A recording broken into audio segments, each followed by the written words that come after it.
here's how to make a little rack that separates the sound into its transients and bodies. And we don't want something spectral like transient split that's gonna cause pre-ringing. We want to do this all in time domain. So basically we want two FX chains, one that's transients and one that's rest. So let's start by isolating the transients, and then later we can just figure out how to get the rest. So what we want to do is we got this break here. Turn the volume down a bit. I'm just going to use a simple transient shaper plugin like Kilohertz Transient Shaper.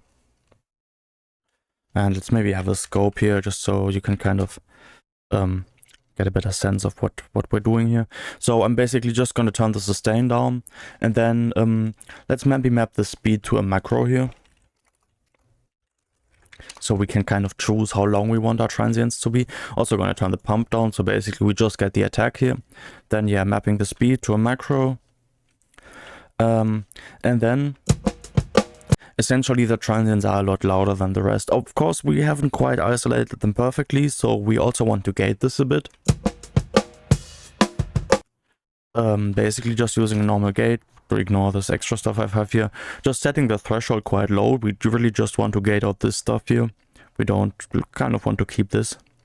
So let's just actually maybe stack the transient split twice.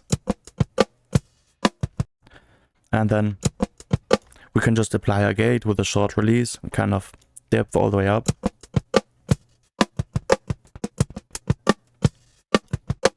So this is our transient chain, and for the rest, what we're simply going to do is we're going to phase cancel the transient out of it. So we have the full sound here right now.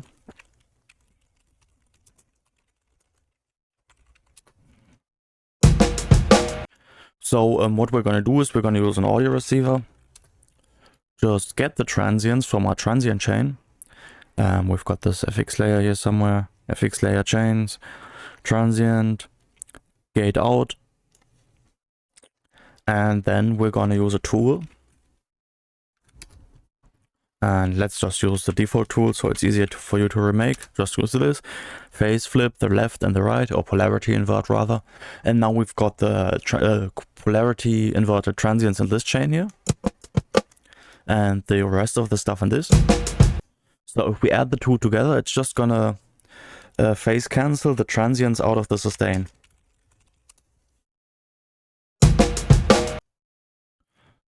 So ideally this should just work.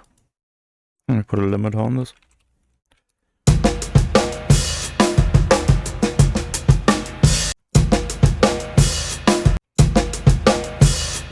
So we have the transients here.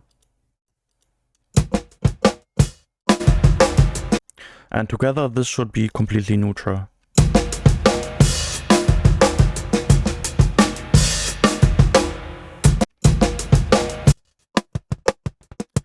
You could say these transients are a bit too short. If you think that, then maybe let's just turn down the pump amounts here. So basically we also get the pump kind of stuff into the transients here.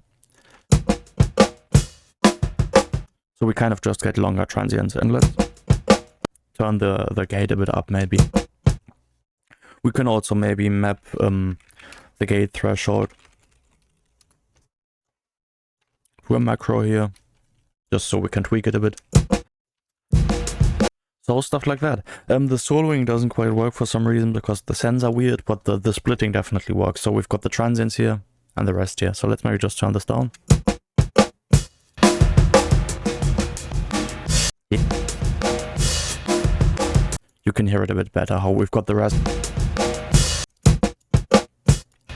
And the transients here. So yeah, this should work in pretty much any DAW. You should be able to remake something like this. You just need the Transient Shaper, which is a plugin, a gate, which hopefully your DAW has, and a way to route audio between them, and a way to phase invert, which should be pretty standard stuff for any DAW. So yeah, easy transient splitter for making something like split EQ or something like that. Anything else really. Cheers.